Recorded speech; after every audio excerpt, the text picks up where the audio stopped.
For years, I lived in a world I thought was perfect, a world where love was real, trust was unshakable, and the woman I had promised my life to was exactly who she said she was. Every morning, I'd wake up to the familiar warmth of our bed, feeling the soft weight of her body curled up beside me. I'd watch as the golden morning light poured through our bedroom window, casting a glow on her peaceful face. She would stir, slowly open her eyes, and smile. That same smile that once made my heart race. "Good morning, babe," she'd whisper, pressing a soft kiss to my lips. And in that moment, I believed it. I believed her. I believed that when she looked at me like that, it meant something. That when she wrapped her arms around me, it was out of love, not guilt. That when she whispered, "I love you," before heading off to work, it was the truth. But here's the thing about lies. They don't stay buried forever. Because no matter how well someone hides their secrets, no matter how convincingly they play their role, the truth always finds a way out. And when it finally did, when I discovered what had been happening behind my back for years, it wasn't just devastating. It was recorded, captured on camera, a permanent, undeniable reminder of the betrayal that had been unfolding right under my nose. And in that moment, as I stared at the screen, watching the ugly, horrifying truth play out in real time, I realized something. I had been living in a fantasy. In my perfect life, it had never been real at all. Looking back, the signs were everywhere. Like tiny cracks in a glass window, too small to notice at first, until one day the whole thing shatters. Liza had always been loving, affectionate. The kind of woman who would rest her head on my shoulder while we watched movies, who would send me random, "I miss you" texts in the middle of the day. For years, she made me feel like I was the only man in the world. But then, something changed. At first, it was subtle, barely noticeable. The way she pulled away ever so slightly when I reached for her hand. The way she started going to bed earlier, turning away from me instead of curling into my chest like she used to. The way she stopped texting first, and when I texted her, her responses became shorter, colder, forced. I told myself she was just busy. That's what she told me too. The late nights and disappearing weekends. Then came the late nights at work. They started slowly, once a week, then twice. Then suddenly it was every other night. "Sorry, babe," she would say, kissing my cheek as she grabbed her purse. "This new project is killing me." I believed her. Why wouldn't I? But then came the weekend trips. Out of nowhere. One Friday afternoon, she texted me, "Mobile phone on, babe, I totally forgot to tell you. I have to go to San Diego for a work conference this weekend. Just found out this morning. I'll be back late Sunday night. Love you. Just found out this morning." Something about it felt off. But again, I convinced myself I was overthinking. She was a professional. She had a demanding career. She wouldn't lie to me. Would she? The phone. Always hidden, always face down. Then there was the phone. Anna used to be so open. We would scroll through TikTok together, send each other memes, laugh at dumb YouTube videos. But now, her phone was always in her hand, always on silent, always face down. And the times I caught a glimpse of her screen, she was swiping away notifications faster than I could even read them. I asked her about it once. "Why do you keep your phone on silent all the time?" I laughed, trying to keep it casual. She barely looked up. "Oh, I just get so many work emails. The notifications drive me crazy." Work emails. That was her favorite excuse. The one I had swallowed whole for months, until the night she made her first real mistake. The night that changed everything. It was late, almost midnight. Anna was in the shower, and I was lying in bed, scrolling through Netflix, trying to pick something to watch. Then her phone buzzed. Normally, she kept it locked. But tonight, she had forgotten. I glanced at the screen, expecting to see one of her work emails. But instead, what I saw made my stomach drop. Mobile phone, unknown number. I can't stop thinking about last night. When can I see you again? Face blowing a kiss. My heart stopped. The message faded from the screen as quickly as it appeared. I sat there, frozen, my brain racing. I told myself it was a misunderstanding, a wrong number, a joke. But deep down, I knew. I knew. Because trust can make you blind. But once your eyes are open, you can never unsee the truth. It was just another night. At least, that's what I thought. I was home sitting on the couch, half watching some mindless show on TV. The kind of show you put on when you don't really care, just needing some background noise to fill the silence. Anna had left that morning for a business trip to Chicago. She kissed me goodbye at the door, suitcase in hand, her perfume lingering in the air as she walked away. Back late Sunday night, she had said, "I'll call you when I land." I told her I loved her. She smiled. She said it back. And just like that, she was gone. I had no reason to doubt her. At least, that's what I kept telling myself. The phone call that shattered everything. Mobile phone buzz. Buzz. I glanced at my phone. Josh, one of my closest friends. We didn't talk much on weeknights, so his name lighting up my screen made me hesitate. I picked up. "Hey man, what's up?" I said, stretching my legs out on the couch. Josh's voice came through, low and uncertain. "Hey, are you busy?" His tone made me sit up. Something was off. "No, I'm just watching TV," I said. "Why?" A pause. A long pause. Then, finally, the words that made my stomach drop. "I didn't know Liza was in town tonight." I froze. Every muscle in my body tensed. I forced out a chuckle, though my throat felt like sandpaper. "What are you talking about?" I asked. "She's in Chicago for work." Silence.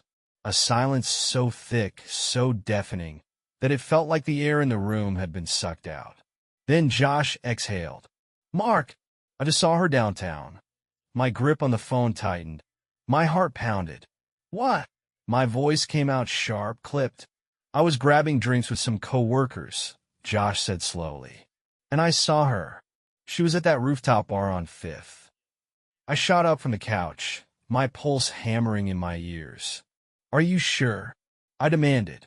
Josh hesitated. That pause. That hesitation that told me everything. She wasn't alone, Mark. The moment everything clicked. I couldn't breathe. The walls of the living room felt like they were closing in. "Who?" I managed to choke out. Josh sighed. "I don't know. Some guy." They were sitting close, talking, laughing. My stomach twisted so hard I thought I was going to be sick. "Maybe it was a client," I said, my voice barely above a whisper. "A work meeting." Josh hesitated again. Man, they weren't talking like co-workers. A cold, sick feeling spread through my chest. It wasn't possible. It couldn't be possible. Anna was in Chicago. She had sent me a picture of her hotel room earlier. A modern suite with a view of the skyline. She wouldn't be here. She wouldn't be lying. Would she? I opened our text, scrolling up, searching for anything that might prove this was all just a misunderstanding. And then I saw it. The picture. The one she had sent me hours ago. Her suitcase in the corner. A city skyline in the background. But something was off. The timestamp read 6:42 p.m. Josh had seen her downtown at 7:15 p.m. I zoom in on the photo. The window. The view. The city skyline looked strangely familiar. Because it wasn't Chicago. It was our city. The realization hit me like a truck. She hadn't just lied. She had planned this. She had deliberately taken a fake picture, a staged alibi, to throw me off. She wanted me to believe she was miles away, so I wouldn't question anything. So she could be here, so she could be with him. My entire body felt numb. I had spent years believing in this woman, trusting her, loving her, and she had been playing me like a fool. I swallowed hard, my hands shaking. "Mark!" Josh's voice came through the line, careful, hesitant. "You okay?" I clenched my jaw, inhaling sharply. "Yeah," I said, my voice steady. But I wasn't okay, because this wasn't over. Not even close. This wasn't just some mistake. This was premeditated. And if she thought she could lie to my face and get away with it, she had no idea what was coming next. I sat there, staring at my phone, my hands gripping it so tightly I thought I might crush it. My mind was racing. My chest felt like it was caving in. For years, I had ignored my gut, every instinct, every warning sign. I had convinced myself that I was overthinking, that she was just busy, that she loved me, that she would never betray me. But now, I knew better. This wasn't just some misunderstanding. This wasn't bad timing or a simple coincidence. This was deliberate. She had planned this. She had gone out of her way to lie to me, to deceive me, to fabricate an entire fake reality just so she could do whatever the hell she wanted behind my back. And the worst part? She had done it so easily, like it was second nature, like she had done it before. How long? That was the question that burned in my mind. How long had she been playing me? Weeks? Months? Years? I needed answers. I needed the truth. And if she wasn't going to give it to me, I was going to find it myself. The plan. If she was hiding something, I would find it. I knew one thing. I couldn't just confront her. Not yet. If I did, she would just lie. Spin another story. Gaslight me into thinking I was crazy. No. I needed proof. Undeniable. Unshakable. Something she couldn't talk her way out of. So that night, while she was working late, I got to work, setting up the camera, capturing her lies in 4K. I searched online for hidden cameras, scrolling through options, reading reviews. I needed something small, discreet, and motion-activated. Something she wouldn't notice. I found it, a tiny, wireless camera disguised as a USB charger. Perfect. I ordered it for express pickup. An hour later, I was holding it in my hands. I took a deep breath and placed it in our living room, right between the books on the shelf, hidden in plain sight. From that angle, I would see everything. If she brought someone into our house, if she sat on our couch, in our home with him, I would know. I would see it, and when the truth finally came out, there would be no escape. The first test, waiting for the lies to unfold. I sat back, staring at the camera feed on my phone. The screen showed an empty living room, perfectly still. Nothing yet, but I had a feeling I wouldn't have to wait long. I glanced at my phone. Mobile phoned me. "Hey babe, how's the trip? How's Chicago?" I waited. 1 minute. 2 minutes. Then, mobile phone Anna, super busy. Just got out of meetings. Exhausted. Going to crash soon. Love you, red heart. My jaw clenched. Lies. I already knew where she really was. And now, for the first time, I was ready to catch her in the act. The moment before everything changed. I set my phone down, exhaling slowly. Tomorrow, I would check the footage. And when I did, everything I thought I knew about my wife would be destroyed. Morning came like any other, except it wasn't, because today, everything was about to change. I sat at the kitchen table, staring at my cup of coffee, barely registering the warmth in my hands. My mind was elsewhere, racing, anticipating, dreading what I was about to find. Then like clockwork, she appeared. Anna, my wife. She moved around the kitchen with ease, pouring herself a cup of coffee, smiling at me like nothing was wrong, like she wasn't lying straight to my face. "Morning, babe," she said, pressing a kiss to my cheek. I forced a smile, played my role. Morning. Her perfume lingered in the air, sweet and familiar. But now, it just made me sick. I watched her as she grabbed her purse, adjusting her coat, looking at me with those same loving eyes she had always used to manipulate me. "I love you," she said softly. The words that once meant everything now felt like knives digging into my skin. I swallowed down the bile, rising in my throat. "I love you too." She smiled. She had no idea what I knew. No idea that within minutes her entire world was about to fall apart. She turned toward the door, her heels clicking against the floor as she stepped outside, the sound of her car engine humming as she pulled away. And then, I moved. The moment of truth, pressing play. The second she was gone, I grabbed my laptop and opened the security feed. My hands shook as I scrolled through the timestamps, my heart hammering in my chest. And then, I found it. The motion alert. A small red dot blinked next to last night's recording. My breath caught in my throat. This was it. This was the moment.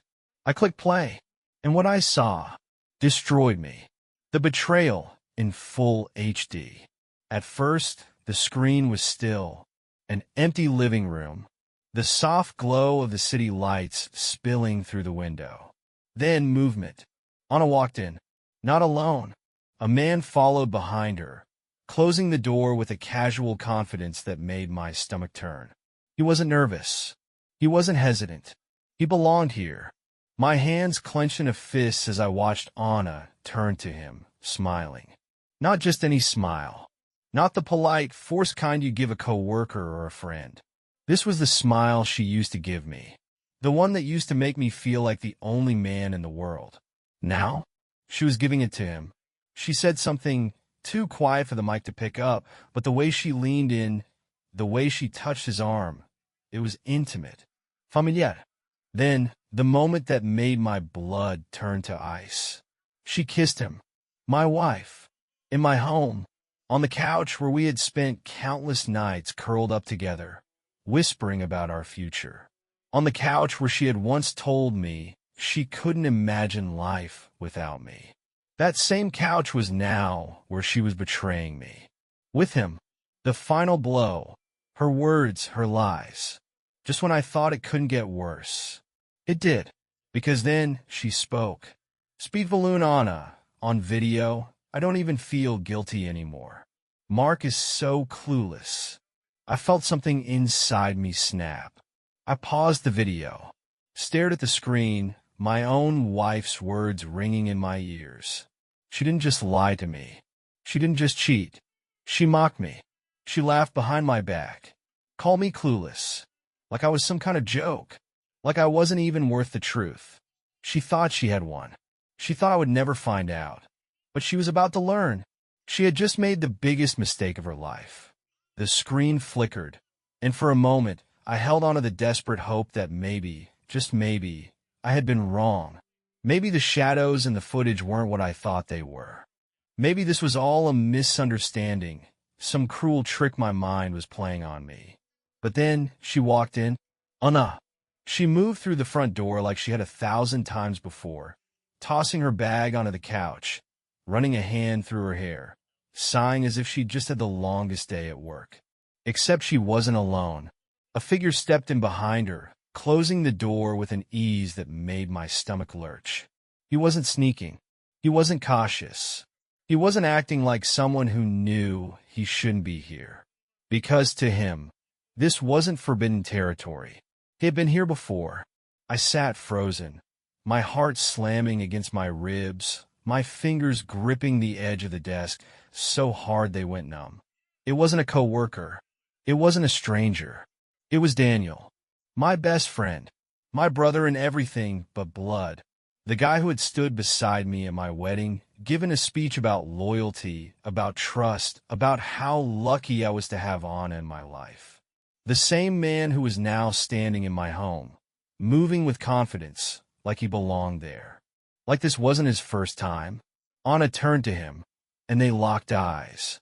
There was no hesitation, no guilt, no moment of realization that what they were doing was wrong. And then she smiled. Not just any smile. That smile. The one that had once been reserved for me. The one she had flashed at me 1,000 times before when she pulled me in close, whispering that she loved me, that she couldn't imagine her life without me. Now, she was giving it to him.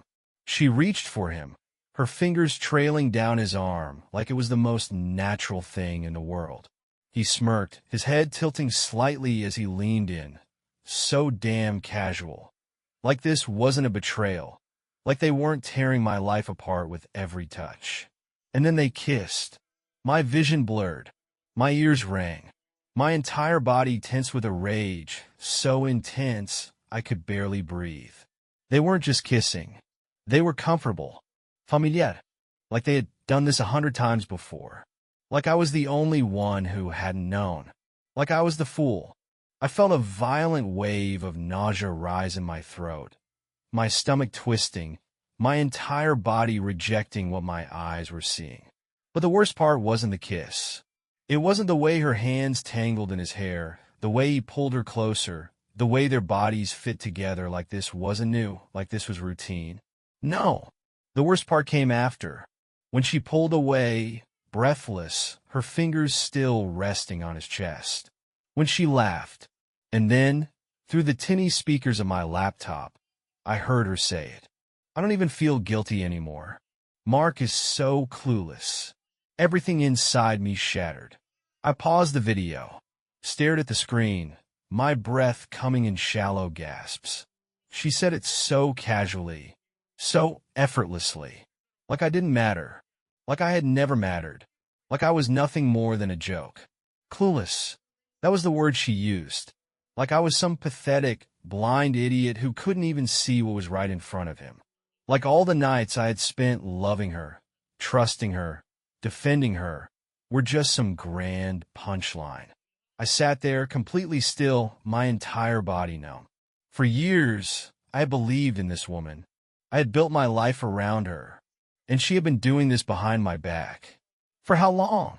How many times had she walked through that door with Daniel, laughing at me, calling me clueless, erasing any trace of their betrayal before I came home? How many nights had I fallen asleep next to her, while she laid there knowing she was lying to my face? The rage inside me was like nothing I had ever felt before. It wasn't just anger. It was humiliation. It was betrayal. It was the gut-wrenching, suffocating feeling of realizing that the person you loved never loved you back. At least, not enough. Not enough to be faithful. Not enough to be honest. Not enough to see me as anything more than a fool to be deceived. But I wasn't clueless anymore. And if Anna thought she could keep this hidden, if she thought she could keep playing me for a fool, she had no idea what was coming. I wasn't going to confront her right away. No, that would have been too easy. If I stormed in, screaming, demanding answers, she would do what she always did, lie. She'd twist the truth, turn the situation around, make me question myself, make me feel like I was the problem. I could already hear her voice, shaking, laced with fake innocence. Mark, it's not what it looks like. You're being paranoid. He's just a friend. You're overreacting.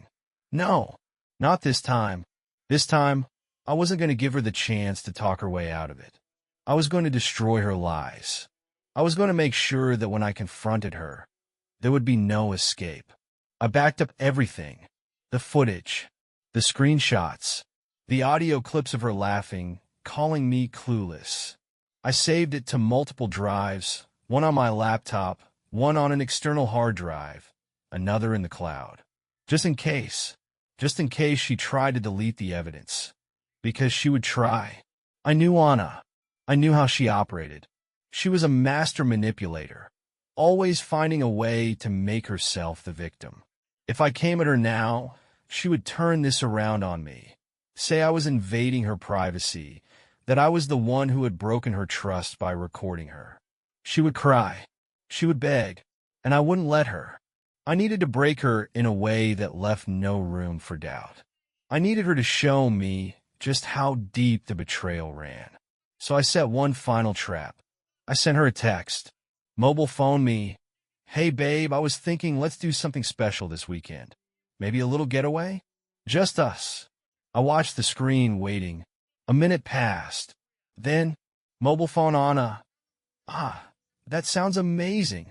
Let me check my work schedule. Love you, Red Heart. Lies. She wasn't checking her schedule. She was checking his. I knew exactly what she would do next. She'd wait a few hours, then come up with an excuse. Babe, I'm so bummed. My boss just scheduled a last-minute meeting this weekend. Rain check. And I would say, of course, babe. I understand. And the second she thought I had fallen for it, she would call him. She would set up another night, another meeting, another lie. And this time, I would be watching. I placed a second hidden camera. This one wasn't in the living room. This one was in the bedroom. I wanted to be sure. I wanted undeniable proof.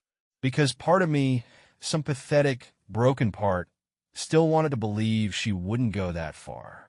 That she would at least have the decency to keep their affair out of our bed. That maybe, even in her betrayal, she had some shred of respect left for me. But deep down, I already knew the answer. So I set the trap, and then I waited for her to dig her own grave. Waited for the final piece of proof that would end this once and for all.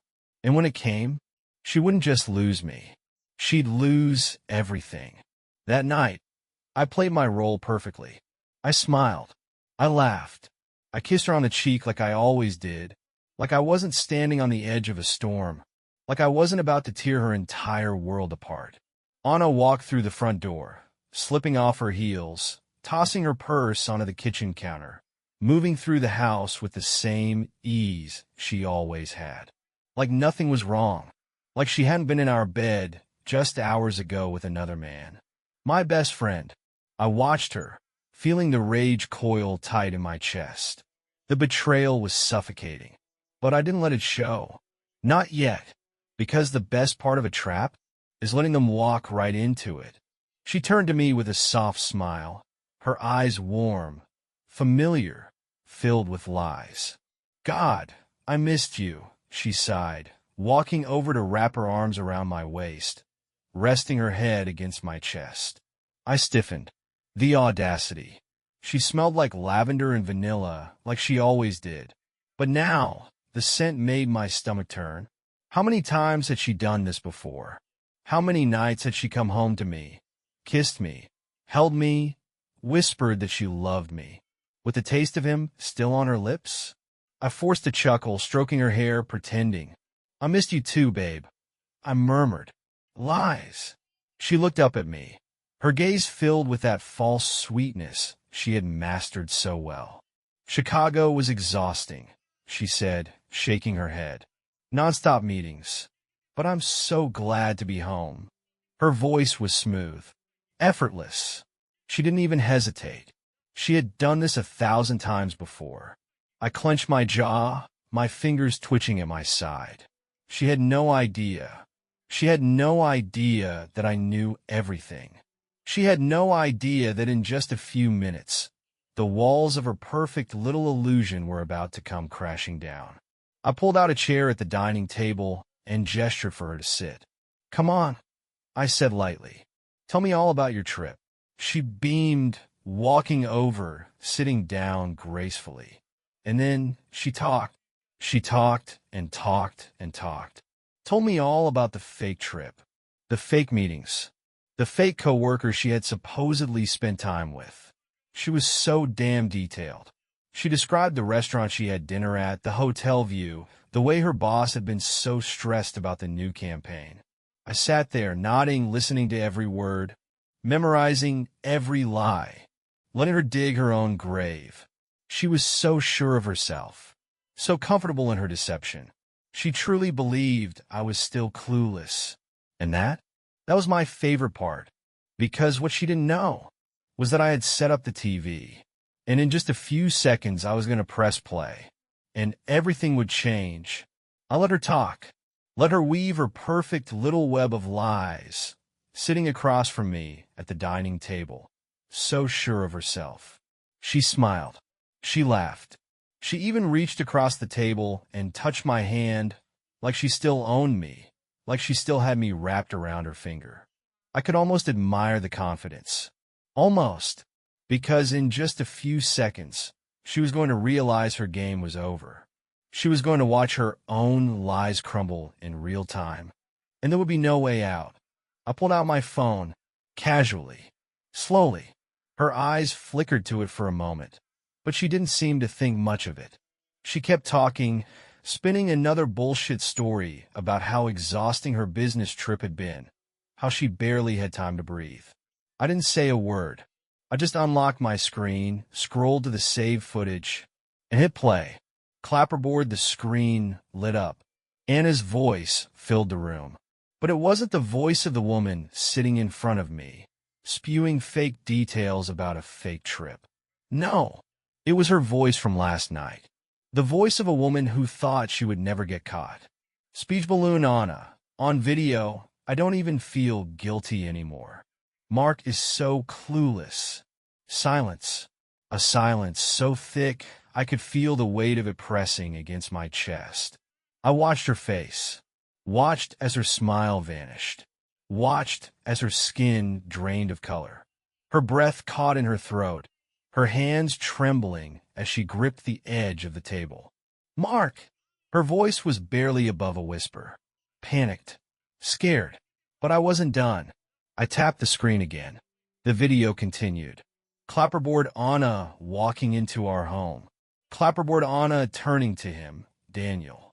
Clapperboard Anna kissing him, pulling him closer, laughing. And then the final nail in the coffin. Speech balloon Anna. On video, God, I love sneaking around. It's kind of thrilling, don't you think? Boom! Her own words. Her own voice.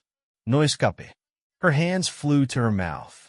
Her eyes, those same eyes that had looked at me with fake love for years, were now wide with pure, unfiltered terror. Mark, I held up a hand. Ice cold. Save it. She flinched. I leaned forward, my voice calm, controlled. I just wanted to see how long you'd keep lying to my face. She broke. Her face crumbled. The fake confidence? Gone. The smooth, effortless liar? Gone. All that was left was a woman who had just lost everything. Her body shook as she collapsed into sobs. Mark, please, please, I swear. You still have to hear. She had been so damn sure I would never find out. She had spent years playing this game, walking around with a smile, acting like I was the fool, the idiot, the clueless husband. But look at her now. Look at her begging, crying, trying to rewrite reality. But it was too late, because she wasn't just lying to me anymore. She was about to be exposed to the world.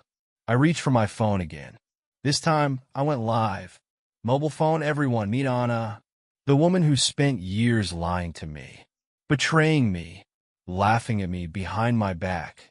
Her head snapped up, her eyes widened in horror. And in that moment, as she reached for me, begging me not to do this, begging me to stop, I smiled, because for the first time in years, I was in control. I wasn't going to let her hide this. Not this time.